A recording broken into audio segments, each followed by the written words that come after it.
to Srila Prabhupada. So we will start today. Om Ajnanatimiraandasya Jnananjanashalakaya Chakshurunmilitam Yena Tasmai Shri Gurave Namaha. Shri Chaitanya Manobishtam Stapitam Yena Bhutale Swayam Rupa Kadamayyam Dadati Swapadantikam Vandeham Shri Guru Shri Tapadakamalam Shri Gurun Vaishnavamscha Shri Rupam Sagrajatam Sahagana Raghunatanvitam Tam Sajivam Sadvaitam Savadutam Parijana Sahitam Krishna Chaitanya Devam Shri Radha Krishna Padan Sahagana Lalita Shri Vishakhanvitamscha He Krishna Karuna Sindhu Dinabandhu Jagatpate Gopesha Gopika Kanta Radha Kanta Namostute Tapta Kanchana Gaurangi Radhe Vrindavaneshwari Vrishabhanusute Devi Pranamami Haripriye Vancha Kalpatarubhyascha Kripa Sindhubhya eva cha Patitanam Pavanebhyo Vaishnavebhyo Namo Namaha Namo Vishnupadaya Krishna Pristhaya Bhutale Srimate Bhaktivedanta Swami Niti Namine Namaste Saraswate Deve Gauravani Pracharine Nirvisesha Shunyavadi Paschatya Desatarine Jai Sri Krishna Chaitanya Prabhu Nityananda Shri Advaita Gadadhar Shivasadi Gaura Bhakta Vrinda Hare Krishna Krishna Krishna Hare Hare Hare Rama Rama Rama Hare Hare Narayanam Namaskritya Naram Chaiva Narottamam Devim Saraswatim Vyasam Tato Jayam Udirayet Sushusho Shaddadanasya Vasudeva Kataruchi Syanmahatsevaya Vipra Punyatirtha Nishevanat Shrinvata Svakata Krishna Punya Shravana Kirtana Hridyantasto Hyabadrani Vidunoti Suhritsatam Nashtaprayeshu Abhadreshu Nityam Bhagavata Sevaya Bhagavatyuttama Shloke Bhaktir Bhavati Naishtiki Tadarajastamo Bhava Kamalo Bhadayaschaye Chaitayate Rana Viddam Sitam Sattve Prasidati Evam Prasanna Manaso Bhagavad Bhakti Yogataha Bhagavad Tattva Vijnanam Mukta Sangasya Jayate Vidyate Hrudaya Grantis Chidyante Sarva Samshayah Shiyante Chasya Karmani Drishta Evatmaneshware Om Namo Bhagavate Vasudevaya Om Namo Bhagavate Vasudevaya Om Namo Bhagavate Vasudevaya Okay. So reading today from Canto 1, Chapter 6, text number 27. Is the audio okay? Yes, Mataji. Thank you, Prabhu. Okay, 1-6-27.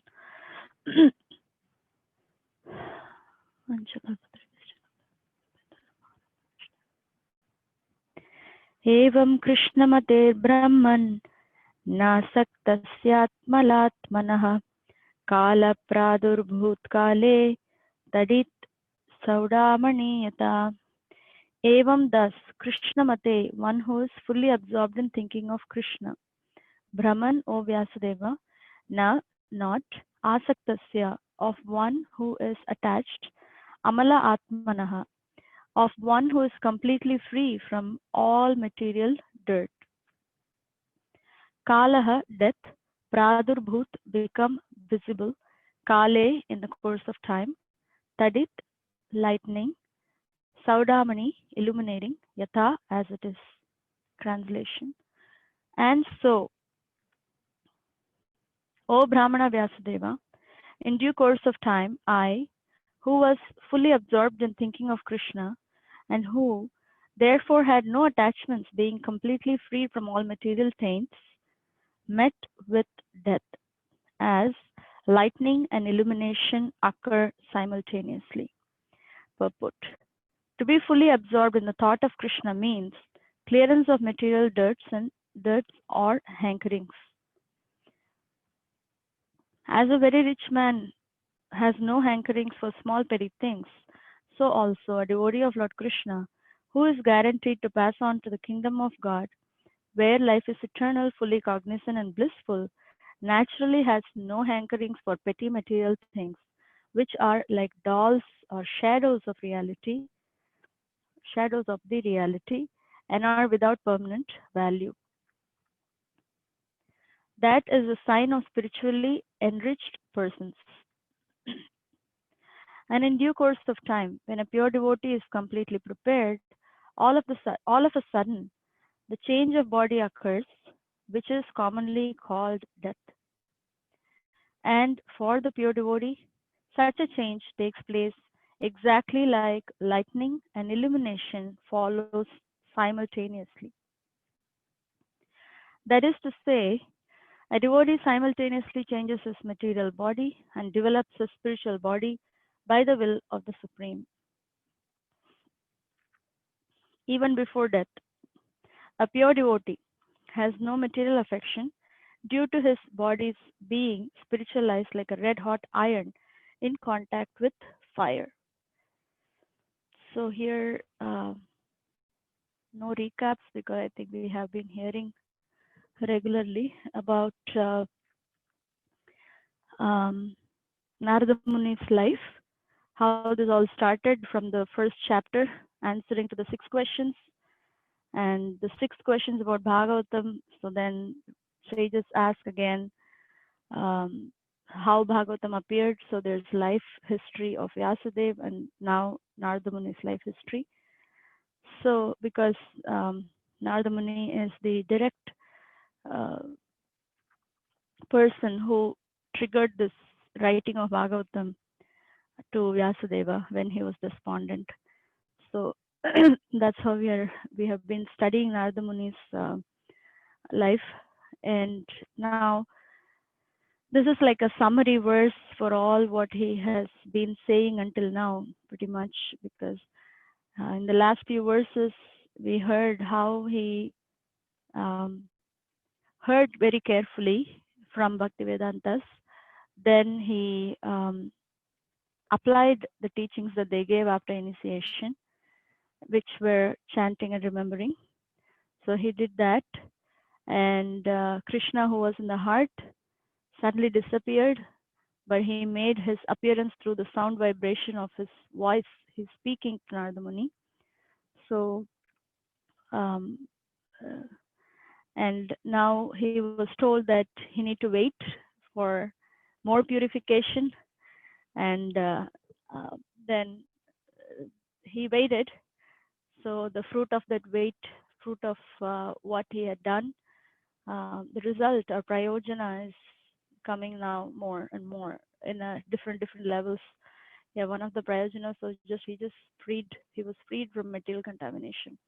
Now he's further more freed from material contamination. So this here we will just see how few things are highlighted in one sense. One is the word asaktasya, of one who is attached. So first attachment to Krishna comes, then amala atmanaha comes, of one who is completely free from material dirt. So how we see that the horse before the cart, meaning the sadhana process and sadhu sangha and bhajana kriya, all these before anatta nivritti. And when anatta nivritti happens, we cannot flip the sequence. It still has to be horse before the cart, not like carried away by anarthas. Now I need to get rid of this one, I need to get rid of that one, I need to get rid of anger or fear or uh, whatever. I need to become self. Everything becomes I need to become. I need to get, instead of actually engaging more in devotional service. That some of us experience this difficulty of um, keeping the horse before the cart when things get unsettled, because our attention goes to unsettling rather than the driving of the horse. So So that's one of the things that came out to me. And the second thing is when we see death became visible um, for um, Narada Muni. So he met with death. It was like, Hare Krishna, nice to meet you, that kind of a meeting. So in this connection, um, we hear Prabhupada quoting many, many times. Well, before that, I just want to again come back to the previous point, that is about putting the horse before the cart. In this purport itself, at the end, Prabhupada gives another analogy: red hot iron in contact with fire. So when we put a rusted or like wet kind of a object or iron in the fire, it's not going to be become red hot immediately. It takes time to become red hot, and once it becomes red hot, then it is just like fire. So similarly, the preparation time is um, something that we will have to focus on more than what probably is coming after that. And even if something comes after that, it's the same thing. We continue, keep in connection with fire again. Anyway, so the second point that I was trying to share was about Kala, death, how he met with death. And Prabhupada often, many times, quotes this simple example of a cat carrying the kitten. Is, it is just with this cloth, he just carries a kitten, and the kitten is feeling very safe, and he doesn't have any problem. He would like that carrying of the cat from one place to another. And same thing, if the cat carries a rat or a mouse, then that mouse is going to be full of anxiety. It's full of fear. It's like, let me go. That's the mood is completely different. So that's the way Prabhupada also shares how, for a devotee who is absorbed in Krishna, who is prepared, then the death is like cat carrying a kitten. And for someone who is not absorbed in Krishna, who is absorbed in matter, or who's distracted in matter, absorbed and distracted in matter, it is like cat carrying a mouse. That's very, very, very scary and difficult. And so people go through difficult times. I mean, I'm a nurse practitioner by profession, so I've seen a lot of death. People sometimes feel, oh, he passed away peacefully. What do we know about anybody's peace inside, actually speaking? Externally, they are probably just disconnected, not even not even having the courage to have connection with outside world, and they look like they're passing away peacefully to us, but inside, the soul um, uh, struggles a lot to let go. We also read in Bhishma Dev's prayers in our evening readings how Bhishma Dev is preparing himself to leave. It's entirely different scenario when a devotee passes away, or we don't even have to say passes away, moves on actually, when a devotee moves on to the next body. So here, that's one thing about he met with death. Similar phase comes in Dhruva Maharaj's pastime after he was going to take the Vaikuntha airplane. There it's even stronger actually. Dhruva Maharaj stepped on the head of death personified, and then boarded Vaikuntha plane. Just to hear this, these are not just poetic expressions. Sometimes we may feel that it's just poetic or wonderfully written, but poetry is there, everything is there, but it does mean something when it is said like that. So that's what amazes me in Bhagavatam. And then the third thing we see here is lightning and illumination occur simultaneously. Again, this analogy is given to express about death. Looking at the time. Um, yeah. So amazingly, this analogy is given, um, lightning and illumination. It's not thunder and lightning also. It is lightning and illumination. Even when we turn on the light, turning on and illumination happens at the same time. So similarly here, Narada Muni says that he just gave this old body of a sadhaka and took on to his swarup, the original body, that he just went back. And when we also see this in light of transmigration of the soul in general, there's a lot of description given in even Bhagavad Gita, like the entire second chapter, uh, uh, predominantly one third of the second chapter of Bhagavad Gita is all about transmigration. And again, in 15th chapter, this I don't know the verse, but the analogy is given as air carries aroma, the subtle body carries the soul to the next body. There, it is not lightning; it is frightening, because the the soul is actually entering another dark place, another dark space inside the womb of the mother. It's even darker than here in one sense. So this there are so many bhajans. Of course, Bhaktivinoda Thakur's first set of Sharanagati bhajans is Dainya, and the first bhajan is about this, how I entered into this womb of my mother and I was just like crunched up there.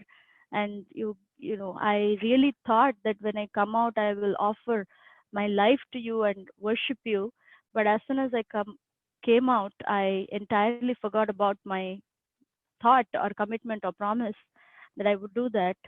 So now here I am. I went on with my life, stage by stage, developmental age by age, and then now that I don't have any more strength to go further, now I'm coming back to you, your lotus feet. That's the essence of that bhajan. So, in a pure devotee's life, there is lightning and illumination. In conditioned soul's life, when the subtle body carries the soul to the next form, that is like frightening and very dark. Um, we have heard, I mean, if we even observe sometimes, people become very, very restless before their death.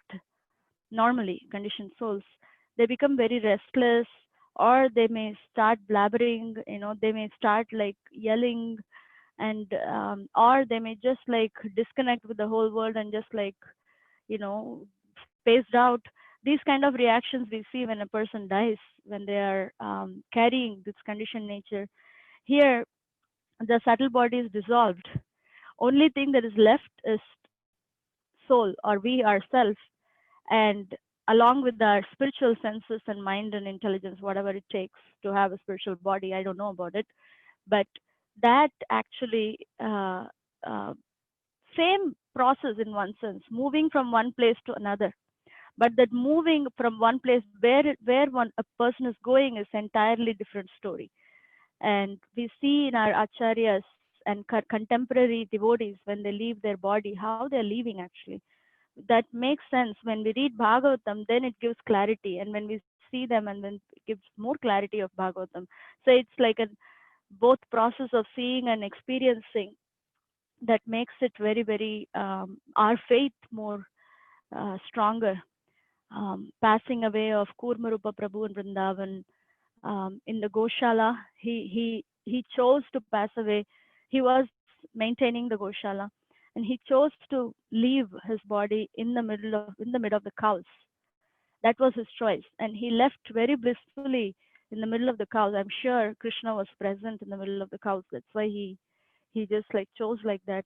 And we see Bhaktitirtha Swami. I mean, uh, we see Prabhupada's disappearance.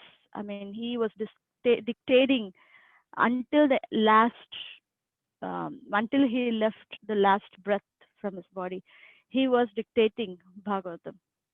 And we see, I've heard, I don't have a reference, but I've heard one of the Matajis who was a housewife. I think it's one of the European countries, not sure. Um, but nevertheless, we just appreciate the example. She, when she was leaving, she was seeing her um, eternal form. And so she was describing, this is the cloth and this is the dress, and so many girls are around me waiting and inviting. So these are like not not just imaginary stuff. They are really sharing out of their mercy to give us some faith. So anyway, so the three main messages or points that I kind of took or coming out for me from this particular verse is one, in due course of time, being absorbed in Krishna, and so there are no attachments. So attachment to Krishna means detachment to the other, which is not just notional or a good idea, but it needs to be practiced, which means that putting the horse before the cart at all times, no matter what happens in the cart. That's one of the things. And the second thing is about meeting with death that Narada Muni is explaining. Um, and this meeting with death is very interesting, because there is no fear, because one knows where one is going, and that place is very inviting and exalted than whatever we have experienced ever. And it's going back home after after a troublesome journey, like our flight get delayed for 12 hours or something, and we lay over in, it may give some pleasure for like few hours when they give an airport hotel or something like that, but it's not forever, because you need to get back home to be to lead your normal life again. Similarly, getting back home to live our real or normal life, that invites a person to move on. And lightning illumination happens with devotees, whereas it is frightening and darkness for conditioned souls. So uh, these are the three main messages came up. I think the time is already, one second, my watch keeps, I'm looking at the clock in my laptop and it keeps shutting down. Okay, so it is 7:22. One last thing I just wanted to share from second canto, ninth chapter. This is Narada Muni as Narada Muni himself, not just his previous life. And in 2:942-43, there are verses where Narada Muni is receiving instructions from Brahma, because we all know that he is one of the acharyas in our disciplic succession. Brahma, and then Narada, then goes on Madhva, and we have like until Prabhupada. So here, interesting thing is he has realized absolute truth. He has realized Krishna, met with Krishna in the form of sound vibration. Everything is done, and he has purified his senses. He has learned all transcendental knowledge. There's nothing for him left to be learned in one sense, about connection with Krishna. And he gets a new body that is not, I don't know how to say it. Maybe he gets back his body, whatever spiritual form of Narada Muni. And Narada Muni again, once again, sits in front of Brahma and learns all the science all over again. This does not mean that he forgot, but this means that there is a relish in learning again and again from acharyas, our spiritual masters, and setting that as he's setting that as an example for us. No matter where we are, we keep learning again and again from our spiritual masters. It's, at different levels, and this is how the process is. This is Krishna's system. So these verses 2, 9, 42, 43, in that purport, Prabhupada is explaining how actually Brahma is the origin for all these Prajapatis, right? All Daksha and everybody. So different people receive different things from Brahma. So Daksha was taking over fruitive work or fruitive activity, but Narada Muni only received devotional service. So where our consciousness is, where is that inquisitiveness is, that's where we are going to learn. Where we place it and what we are looking for, that's what is going to be provided. So with that, I will pause again. The summary is how um, this absorption in Krishna comes before getting rid of, I mean, yeah, getting rid of our anarthas, or attachment to Krishna comes before detachment. And the second point is again about how safe a devotee feels to move on to the next life, It's just like lightning and illumination. Otherwise, it's going to be very frightening. So I will pause there. It is 7:23 or something like that. So would like to invite something direct to this um, purport or verse. If you can please share, and maybe we'll keep our sharing to a minute or minute and a half each of us if possible, so that many devotees can share. Thank you very much. Hare Krishna.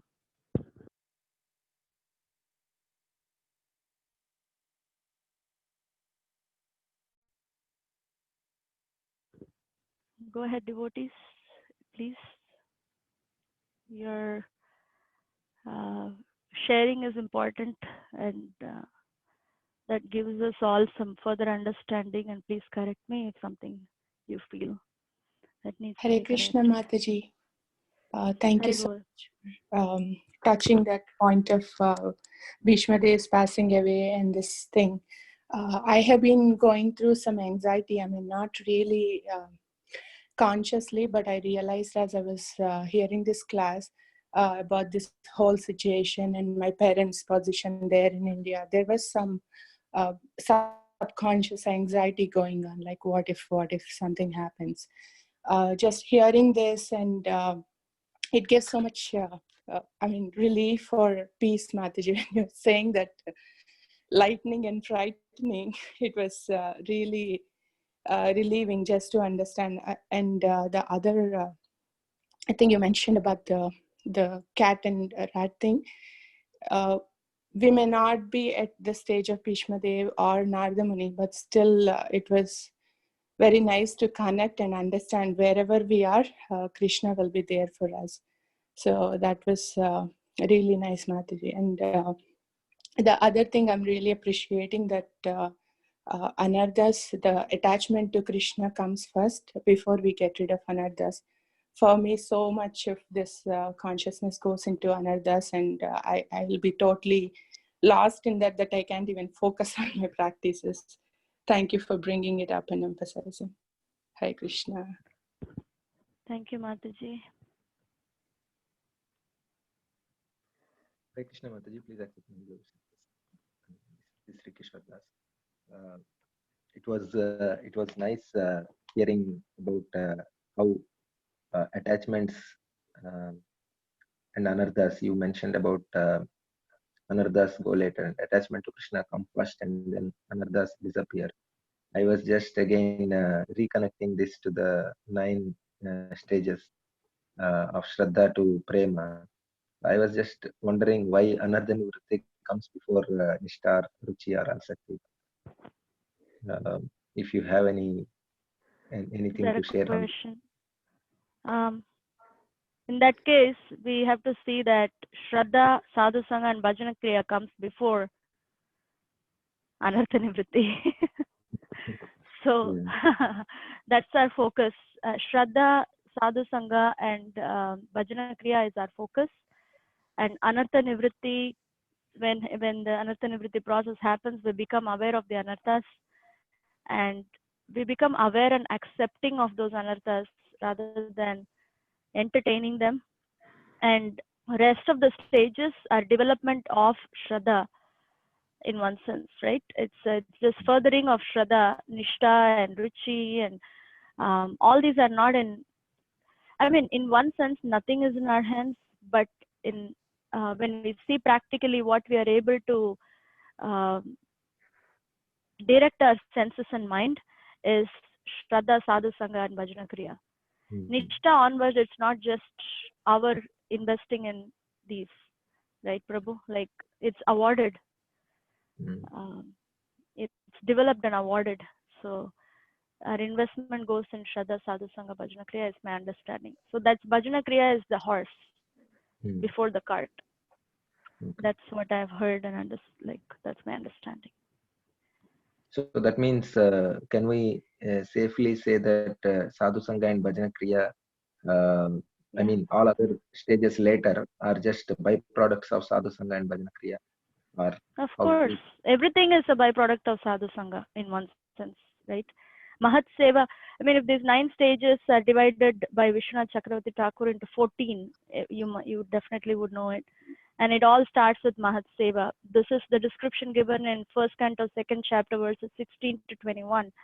The first verse in that series is Yes. Shushusho Shraddhadanasya, right? Vasudeva Kataruchi. In that, Syan Mahat Sevaya. How does one get it? Mahat Seva. So then everything starts with Sadhu Sangha in that case. It goes back to our Bhakti from Bhakti principle. Yeah, Bhakti yeah. from Bhakta principle. Thank you, Mataji. That's my understanding. Yeah. Thank you, Prabhu.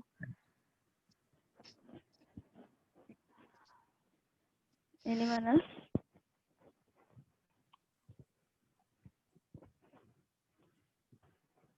Hare Krishna. Everybody's quiet. Hare Krishna, Let Mataji. us- Hare Shiva Krishna, Lavadvasi, Prabhu. please accept my humble obeisances, all glories to Guru Maharaj and Srila Prabhupada. I have to jump off, but real quick, excellent. Thank you so much for that. Really, really helped. I just want to add to that what you just explained to Sri Kishore Prabhu. So one of the examples, practical examples that I remember Dhanakeli Mataji gave us many, many years ago was, it's just like climbing your stairs, right? You cannot move forward without getting your foot off of the existing step. Otherwise, you'll be standing on the same step and you'll be jumping up and down at most, right? So you need to make that step forward, which is, like you said, putting the horse before the cart or getting attached to Krishna first. That has to come through faith, right? Shraddha, which you clearly explained.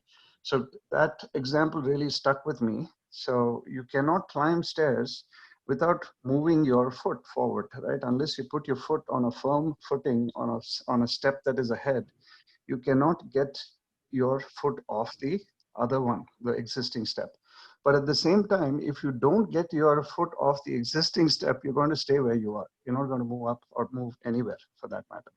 So therefore, we need to definitely develop that attachment for Krishna and then get ourselves off of these material attachments or sense gratification that we have. And that goes to the next point, which is basically Hiranyakashipu is asking Prahlad Maharaj, where and how have you, become so advanced? How does one become so advanced in Krishna consciousness? And he was very sarcastically, Prahlad Maharaj explained to him, hey, the greatest of the Asuras, you cannot make any progress. One cannot make any progress if you don't have the guidance of a spiritual master. You have to have a bona fide spiritual master to be able to make that progress. Otherwise, you're going to be chewing the chew. Right? So that's basically what he tells Hiranyakashipu, and that's what you also summarized. We need to have that spiritual guidance. Without that, we're not going to make any progress. Thank you, Prabhu. Thank you very Any much. any further or last comment? Maybe. Hare Krishna. Yeah. This is Bhakti Priya. Thank you very much for Hello. class this morning. I like the way you explained how death is, invited for devotees, but then for the others it is like uninvited and scary. And also connecting with what Sri Vallabhadas Prabhuji just explained, I like the concept of the stepping the foot on the front. That was really good analogy to. So what I recently learned, I wanted to share quickly from Madhurya Kadambani sessions. So this whole 9 stages are more like the emphasis is on developing the prema or bhava towards Krishna, and not to worry too much about another nivrutti stage, because it's very difficult and hard. But still not worry about it, but developing the prema and bhava towards Krishna is the emphasis is to attachment to Krishna.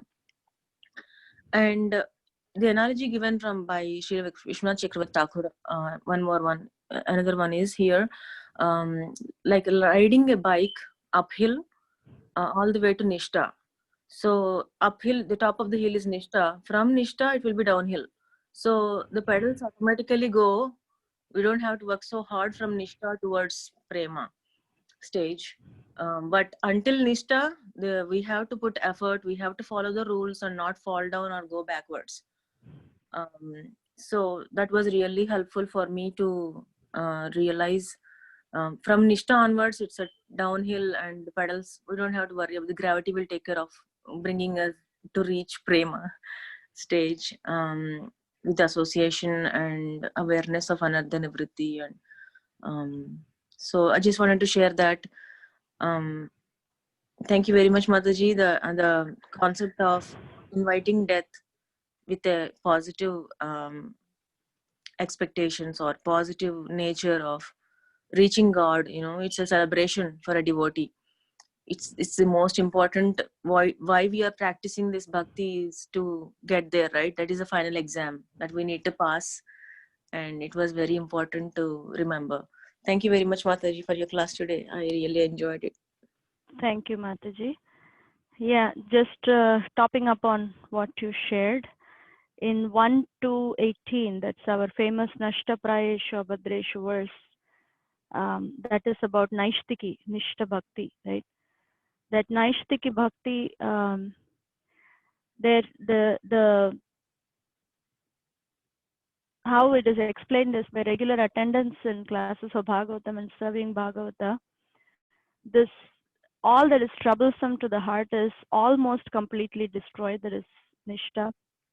And at that stage, like you said, it's Supreme Personality of Godhead is established as an irrevocable fact in the heart of a devotee. So this analogy of what you shared is what an exercise that we did in our Bhakti Shastri NOI, going up and then rest everything is taken care, because it's Krishna is established as an irrevocable fact in our heart at that point. Then moving is not a big deal. Until then, moving is a big deal because our attention is divided. So here Narada Muni is saying how his attention was one pointed by this time.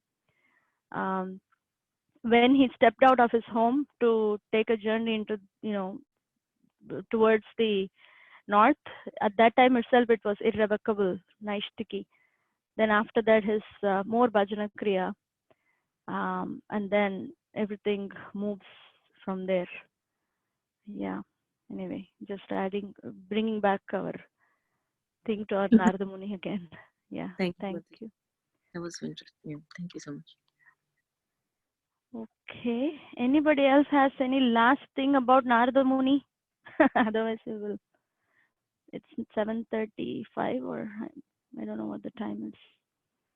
It's 7:37.